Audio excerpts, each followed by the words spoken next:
The country celebrating National Telecommunications Week. They're the men and women on the other end of the line when you call 911 for help. 23 ABC's Alyssa Flores is live at the Kern County Communications Center with more on what goes into the job from KCSO's Dispatcher of the Year. Alyssa?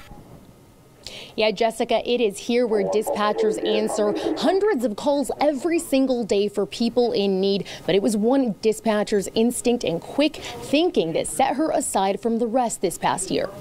We're going to get them out there to help you, okay? So we're constantly dealing with people who want to do harm, and you kind of have to disassociate yourself a little bit in order to survive and in order to continue to do this job for the multiple years. Meyer has been taking calls and sending help for 10 years. 10-14-97. A job that she and her supervisors admit is not for everyone. To say that you have to multitask is an understatement. It can take a toll on somebody, and so the burnout rate's pretty high. Callers depend on people like Meyer to send help when they're in distress and to keep them calm when it can take minutes or in remote areas, hours for help to arrive. Talking to them, letting them know, I know it's been a long time, but help is on the way. But for Meyer, does he have access to any weapons? Emergency dispatching has become second nature. Her decision-making landing her the title of Dispatcher of the Year for 2017.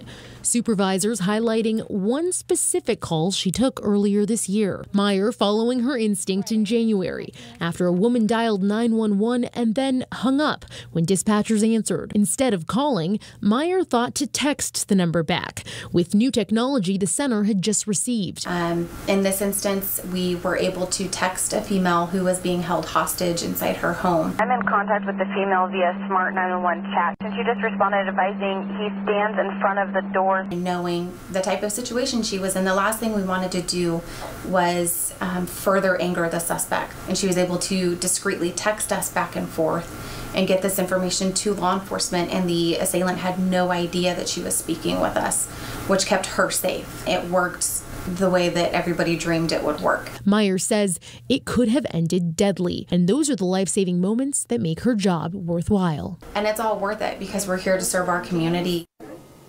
KCSO says if being a dispatcher is something that interests you, you can actually sign up for a sit-along to see what it's like to be in the thick of a dispatch center. You can find more information on that on KCSO's website and on ours, turner23.com. In Northeast Bakersfield, Alyssa Flores, 23 ABC. Alyssa, thanks for that. Police are looking for a Bakersfield